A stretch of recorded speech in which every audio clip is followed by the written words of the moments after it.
Hello student, I am Roli. Today's topic is equation of motion. Previous topic में मैं इसका अर्थ बता चुकी हूँ. Equation of motion मतलब गति के समीकरण, यानी कि इसमें जो गति के समीकरण मैंने बताए थे तीन समीकरण हैं, लेकिन उससे पहले मैं आपको उसके टर्म्स जो उसमें यूज हो रहे हैं वो कौन से टर्म्स हैं जो उसमें यूज हो रहे हैं और उसको किस तरह से लिया जाएगा इसको बता देती हूँ. If a body starts moving in a straight line with an initial velocity u and uniform acceleration a, it acquires velocity v traveling a distance s in t seconds. Okay, ये तो है आपकी डेफिनेशन. इसमें क्या क्या चीजें दी गई हैं. इफ अ बॉडी, कोई मूविंग बॉडी है जो स्टार्ट होती है, तो स्टार्ट होते समय उसकी वेलोसिटी वो स्ट्रेट लाइन में चली है, तो मालूम ही है मोशन वन डायमेंशन हम पढ़ रहे हैं तो इसलिए स्ट्रेट लाइन में है. One dimension motion straight line में होता है, ये प्रीवियस वीडियो में डिस्कस कर चुके हैं. तो straight line with an initial velocity, initial starting point, starting velocity is u and uniform acceleration, uniform एक समान जो चेंज नहीं होता, जो एक बार अगर एक्सेलरेशन वेलोसिटी बढ़ी है तो वो बढ़ी हुई है, एक समान से ही चलेगा. नॉन यूनिफॉर्म और यूनिफॉर्म एक्सेलरेशन इससे पहले हम प्रीवियस वीडियो में बता चुके हैं. तो यूनिफॉर्म एक्सेलरेशन ए, ये it acquires velocity v travelling a distance, मतलब ये पार्टिकल जो मूव कर रहा है वो डिस्टेंस एस ट्रेवल करके टी सेकंड में एस डिस्टेंस ट्रेवल करके वेलोसिटी v गेन करता है. इसको हम एक डायग्राम के द्वारा ड्रॉ करके, पार्टिकल की इनिशियल वेलोसिटी u है, एक्सेलरेशन a है, यूनिफॉर्म है, और जब वो डिस्टेंस s ट्रेवल करके, ये उसका s डिस्टेंस है, डिस्टेंस s कितने समय में, t सेकेंड्स में s distance, s metre distance travel करके वेलोसिटी कितनी गेन करता है, v वेलोसिटी गेन करता है. तो इसके आधार पे आपके जो इक्वेशन ऑफ मोशन है वो ये है. v is equal to, first equation is v is equal to u plus at, second is s is equal to ut plus half at square, और third is v square is equal to u square plus 2as. Okay, इसके द्वारा भी हम distance measurement कर सकते हैं और इसके द्वारा भी हम डिस्टेंस मेजरमेंट कर सकते हैं. ये कंडीशन पर डिपेंड करेगा. आगे हम इसके सवाल बताएंगे, न्यूमेरिकल बताएंगे, तो उसमें बताएंगे कि किस इक्वेशन में, किस न्यूमेरिकल में कौन सी इक्वेशन लगाई जाएगी, किस तरह से सॉल्व किया जाएगा. इसमें जैसे इसमें 4 क्वांटिटी दी, यूनिट्स दी हुई हैं और उसमें से 3 आपको दिए हैं, 4 हैं, 3 आपको दी हुई हैं, एक आपको फाइंड आउट करनी है, निकालनी है. तो उसमें वैल्यू प्लेस करेंगे, लेकिन कौन सी दी है, कैसे दी है, क्या कंडीशन है, ये न्यूमेरिकल देखने पे उससे आप याद करेंगे. These 3 equations are called equation of motion, यानी कि गति के समीकरण. ये 3 गति के समीकरण कहलाते हैं.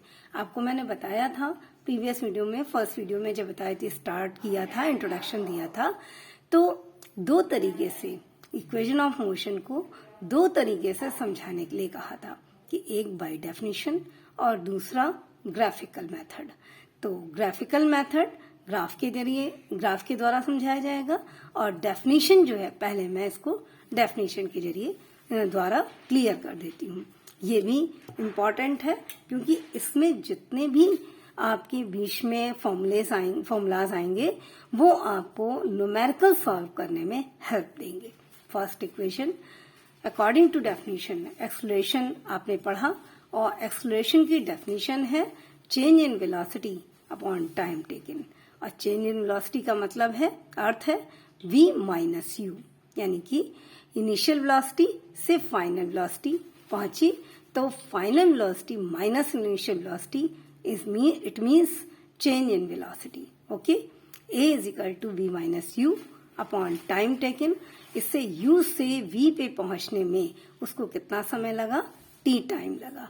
तो v minus u upon t according to definition of acceleration. Okay, by cross multiply at is equal to v minus u.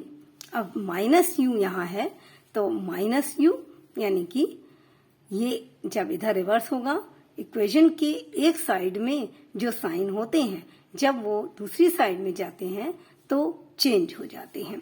तो अगर यहाँ प्लस होता तो इधर जाने पे माइनस हो जाता, लेकिन यहाँ माइनस है तो इधर आएगा प्लस हो जाएगा. तो u प्लस प्लस में आएगा at. v is equal to u plus at. It is clear. First equation is proved. यानी कि फर्स्ट इक्वेशन जो v is equal to u plus at है, ये बहुत सिंपल है.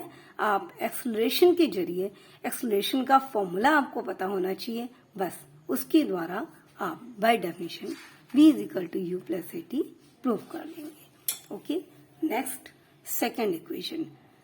सेकेंड इक्वेशन में डिस्टेंस, आपको मालूम है कि डिस्टेंस इज इक्वल टू होता है सिंपल वे में, मैथमेटिक्स के फॉर्मूले में डिस्टेंस इज इक्वल टू होता है वेलोसिटी इनटू टाइम. और वेलोसिटी इज इक्वल टू होती है डिस्टेंस अपॉन टाइम. ये फॉर्मूले एक दूसरे में चेंज होते हैं. तो यहाँ हम ले रहे हैं, चूंकि ये मूविंग बॉडी है, ये मूविंग बॉडी में तो एक मूविंग बॉडी एक जगह एक प्लेस से दूसरे प्लेस पे आएगी तो कुछ डिस्टेंस ट्रेवल करेगी. तो उस डिस्टेंस को ट्रेवल करने में क्या फॉर्मूला लगेगा? तो डिस्टेंस ट्रेवल कैसे हम फाइंड आउट करेंगे डिस्टेंस को? तो distance travel by the moving body is equal to average velocity multiplied by time. Okay, तो एवरेज वेलोसिटी, आपको एवरेज निकालना आता होगा, उसका फॉर्मूला पता होगा कि एवरेज निकालने के लिए sum of all observations upon number of observation, sum of all observation upon number of observation. जैसे अगर दो चीजों का एवरेज निकालने के लिए कहा गया है या तीन कोई भी चीज का एवरेज वेलोसिटी एवरेज निकालने के लिए कहा गया है, तो आप उन तीनों चीजों का सम करते हैं अपॉन 3 करेंगे. 3 इज नंबर ऑफ ऑब्जर्वेशन. तो इस तरह से हम एवरेज निकाल सकते हैं. तो यहाँ चूंकि दो चीजों का ही एवरेज निकालना है, कौन कौन सी दो चीजें? Initial velocity and final velocity. तो initial velocity plus final velocity upon 2, okay, multiplied by time. और initial velocity indicate by u and final velocity indicate by v. तो u plus v upon 2 multiplied by u plus v upon u plus v multiplied by t. But equation जो है पहली from equation 1, पहली equation हमने आपको अभी prove की, v is equal to u plus at. तो v की जगह पे u प्लस at प्लेस करेंगे. तो s is equal to u plus at. u तो ये पहले वाला है और v की जगह u plus at upon 2 multiplied by time t. तो 2u plus at upon 2, okay, multiplied by time.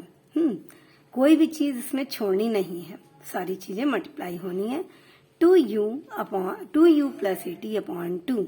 तो यहाँ हम चूंकि ये न्यूमरेटर और ये डिनोमिनेटर मैथमेटिक्स में ये होता है, तो ये जो है ये दोनों का डिनोमिनेटर जो है दोनों न्यूमरेटर का कॉमन है. तो हम अलग भी कर सकते हैं, इसको इस ढंग से भी लिख सकते हैं, इस तरीके से कि 2ut t मल्टीप्लाई हो जाएगी, इसमें ब्रैकेट ओपन कीजिए, और 2u इंटू टी और at मल्टीप्लाइड बाय t, तो यानी कि t इंटू टी स्क्वायर. तो 2ut अपॉन 2 कैंसिल हो जाएंगे दोनों, plus at square upon t. Okay, तो 2 कैंसिल हो जाएगा, 1 आ जाएगा, 2 1 जा 2. तो यहाँ पर क्या आ जाएगा? u और t. 1 उसी में जो संख्या एक होती है वो उसी में होती है, उसको लिखा नहीं जाता है. Plus at square upon 2. अब at स्क्वायर अपॉन 2 है तो इट इज 1/2. ओके, तो 1/2 मीन्स हाफ. तो s is equal to ut plus half at square. Okay, इससे हम इसकी distance travel by moving body ये फाइंड आउट कर सकते हैं. अगर हमको वेलोसिटी निकालनी है, इनमें 1, 2, 3 एंड 4 क्वांटिटीज दी हुई है. फोर क्वांटिटीज जो दी हैं उसमें से कोई 3 क्वांटिटीज आपको मिलेंगी और आपको एक फाइंड आउट करनी होगी। तो इस तरह से आप S = UT + ½ AT स्क्वायर को सॉल्व कर सकते हैं, प्रूव कर सकते हो। ओके, नेक्स्ट है थर्ड इक्वेशन। थर्ड इक्वेशन आपको मालूम है V² = U² + 2AS होती है, बट इसको प्रूव कैसे किया जाना है, तो इसमें भी फॉर्मूला तो वही लगना है, डिस्टेंस ट्रेवल, क्योंकि कोई भी मूविंग बॉडी है तो वो एक डिस्टेंस ट्रेवल करके पहले initial velocity u, final velocity v gain करती है, और वो भी एक सर्टेन टाइम पे। तो और एक्सेलरेशन a होता है उसका। Distance travel moving body, distance travel by moving body is equal to, इसके लिए डिस्टेंस निकालने के लिए आपको बताया मैंने कि वेलोसिटी इनटू टाइम, तो एवरेज वेलोसिटी लेंगे, क्योंकि यहाँ एक वेलोसिटी नहीं है, 2 है, इनिशियल एंड फाइनल। ओके, तो दोनों का एवरेज निकालेंगे तभी हम वेलोसिटी निकाल पाएंगे। तो u + v/2 multiplied by t।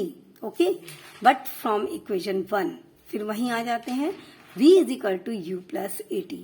तो v = u + at, इससे पहले भी एक्सेलरेशन के द्वारा, एक्सेलरेशन के फॉर्मूले से जब हमने सॉल्व किया था तो हमने आपको बताया था कि a = v - u/t होता है। a = v - u/t होता है। तो उसी को मैंने इस तरह कर दिया कि ये u है, रिवर्स किया, v - ये प्लस में था, इधर गया माइनस में हो गया, v - u = a × t।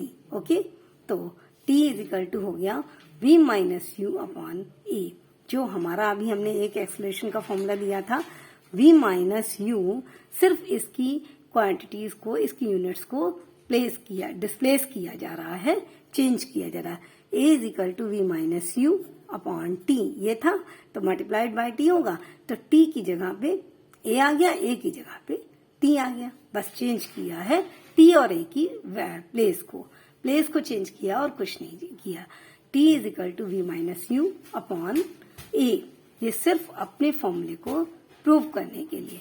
Place the value of t, वहां पर हमने किसकी वैल्यू प्लेस की थी, v की वैल्यू प्लेस की थी। S = UT + ½ AT square prove करने के लिए v की वैल्यू प्लेस की थी, और यहाँ हम किसकी वैल्यू प्लेस कर रहे हैं, ओनली t की वैल्यू प्लेस कर रहे हैं। फॉर्मूला वही है, सब कुछ वही है। तो t = v - u/a। ओके, तो अब आ गया आपके पास, आपको क्या मिल गया, S = u + v/2। ये आपको इस फॉर्मूले में रखना है। S, ये जो फॉर्मूला आपको हमने अभी बताया था, S = u + v/2 multiplied by t, तो t की जगह पे फ्रॉम इक्वेशन 1 जो हमने निकाला उसको यहाँ प्लेस किया है कि S = u + v/2 तो था ही हमारे पास, इस t की जगह पे हमने रख दिया v - u/a। ओके, तो अब इन मल्टीप्लाई है, मल्टीप्लाई का साइन है तो दोनों को मल्टीप्लाई कर देंगे, 2 × a 2a हो जाएगा, v + u और v भाई u + v था तो दोनों के साइन प्लस में है तो हम v + u कर सकते हैं। तो v + u अरेंज किया है, मल्टीप्लाई v - u जो हमारा मिला है हमको, v - u/2a, दोनों का डिनोमिनेटर एक ही है v। अब आपको एक फॉर्मूला मालूम होगा, मैथ्स आपने पढ़ते हैं तो मैथ्स में a² - v² = अलजेब्रा के फॉर्मूले हैं, a² - b² = a + b और a - b, ये फॉर्मूला आपने पढ़ा होगा। तो a + b और a - b की जगह पे हम क्या रख सकते हैं, a² - b² को रख सकते हैं। तो a = v और b = u। ओके, तो v + u है हमारे पास और v - u है, तो v + u और v - u की जगह हम v² - u² / 2a रखेंगे। ओके, अब इसको बाय क्रॉस मल्टीप्लाई हमने बताया कि S/1 और = v² - u² / 2a, by cross multiply इसको करेंगे तो v² - u² = 2as मल्टीप्लाई हो जाएगा, तो 2as अभी हमने आपको बताया कि कोई अगर माइनस में है इज इक्वल टू के साइन के एक तरफ, तो उसको दूसरी तरफ शिफ्ट करने के लिए वो साइन चेंज हो जाएगा। ओके, तो ये माइनस का साइन प्लस में चेंज हो जाएगा। V square is equal to u square plus 2as, hence proved. Third equation is proved. V square is equal to u square plus 2as। अब इस तरह से जो बीच में जितना भी डेरिवेशन के फॉर्मूले आए हैं वो भी अगर आपके न्यूमेरिकल में आते हैं तो आप उनको भी उस तरीके से सॉल्व कर सकते हैं। न्यूमेरिकल हम एनसीईआरटी के भी कराएंगे और अलग से आपको प्रैक्टिस भी कराएंगे, दूसरी अदर किताब बुक से प्रैक्टिस भी कराएंगे। एनसीईआरटी के न्यूमेरिकल सारे कराएंगे। नेक्स्ट वीडियो में हमारा टॉपिक इसी का रहेगा, इक्वेशन ऑफ मोशन को प्रूव करेंगे by graphical method. Okay, thanks.